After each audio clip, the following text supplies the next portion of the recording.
On a crisp October morning, Washington, D.C. was alive with the hustle and bustle of a city in motion.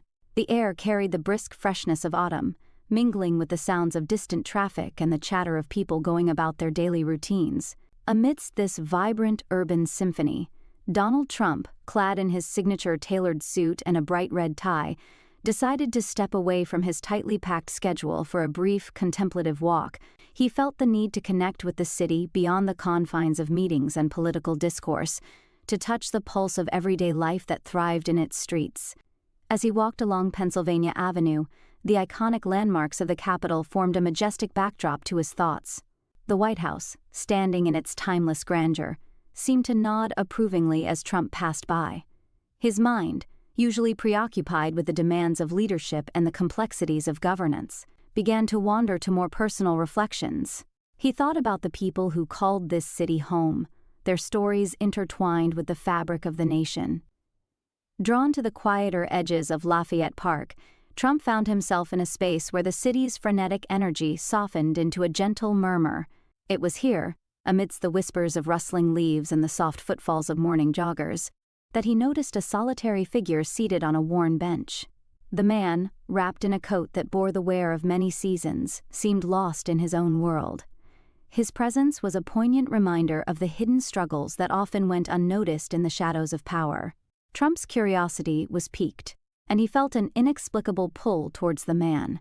As he approached, he noticed the depth of fatigue etched into the man's features, the kind of tiredness that spoke of battles fought both outside and within. The man's name was John Miller, a former Marine who had once served his country with distinction and courage. Now he was navigating the harsh realities of life as a homeless veteran, a member of a silent, unseen community that existed on the fringes of society. Their eyes met, and in that instant, a bridge was formed between two vastly different worlds.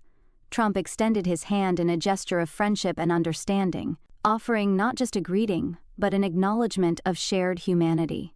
John, initially surprised, accepted the handshake, finding an unexpected ally in the bustling heart of the city.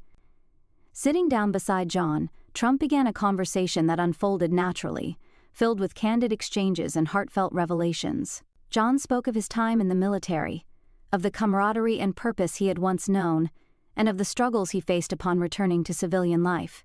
He told stories of brotherhood and sacrifice, tales of bravery and loss, moments that had shaped him, and the challenges of finding his place in a world that seemed to have moved on without him. Trump listened intently, each word resonating deeply within him. He could feel the weight of John's experiences, the invisible scars of service that were all too common among veterans. Moved by John's story, Trump felt a profound sense of responsibility. He realized that this encounter was more than just a chance meeting. It was a call to action, a reminder of the power and privilege of his position. Determined to make a difference, Trump invited John to join him for lunch at a nearby cafe. As they walked together, Trump's mind raced with ideas, envisioning initiatives that could provide support and resources for veterans like John. He imagined a program that offered housing, job training, and mental health services, a comprehensive system designed to lift veterans out of homelessness and back into a life of dignity and purpose. Over lunch, their conversation deepened, broadening to encompass the systemic issues facing veterans nationwide. John spoke of the barriers to employment, the lack of affordable housing, and the need for accessible mental health care. Trump shared his vision for change, outlining plans to collaborate with businesses, community leaders, and policymakers to create sustainable solutions. As the afternoon sun cast long shadows across the cafe, Trump's resolve solidified. He knew that real change required more than words, it demanded action and unwavering commitment. Inspired by John's resilience and the countless others who shared similar stories, Trump pledged to champion the needs of veterans, using his influence to amplify their voices and drive meaningful change.